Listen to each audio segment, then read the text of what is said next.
What is the importance of studying Rizal? It is important to study Rizal because he does so many achievements in his life at his very young age.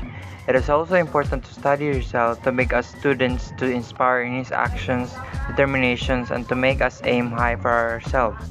Dr. Jose Rizal is our national hero. He protects us from Spaniards and he has a big contribution in our country that is very priceless. Number 2. Who is the proponent of the RA and what is the purpose of proposing it? It was Senator Claro M. Recto. The purpose of it is to seek aside from the same brilliant mind that has drove the Filipinos of the past to fight for freedom from colonist entails, another need for another and meaningful revolution in spite of the absence of invaders. The country may have needed a slow-paced revolution driven by patriotism against dormancy. Number 3. Why is it required for us to study Rizal? It is required for us to study Rizal to make us aware that he is our hero who saved our country even when he is in prison. He never forgets Filipino country, as in fact, he wants the best for our country to make a better future. He also gives us freedom. It is also required because he, Dr. Jose Rizal, devoted his life and work in shaping the Filipino character. Number 4.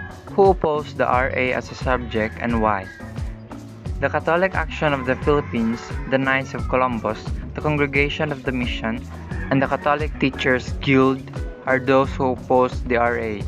It was because came to a point when a number of Catholic schools threatened to close down if the Rizal bill Senator became law. Recto Responded by saying the government would simply take over the administration of these schools if they closed and nationalize them. Number 5.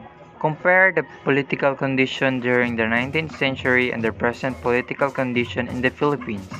The 19th century was a period of great political and social change, including social reforms affecting education, poverty, and public health, and reform of the franchise. The Home Office was created in 1782 to supervise the internal affairs of Great Britain, with particular emphasis on law, order, and regulation. And the political condition in the Philippines, as I observe, are weak, with elections instead dominated by individual and familial personalities, and also many corrupt officials. In comparison of this is that in the 19th century period has a great change of political change, public health, and to the political condition in the Philippines has so many corrupt officials. Number 6. Compare the social condition during the 19th century and the present social condition in the Philippines. The social conditions of the 19th century were a result of the French Revolution.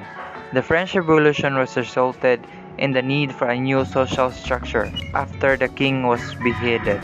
The French erased their monarch and the citizens began to search for liberty, equality, and fraternity.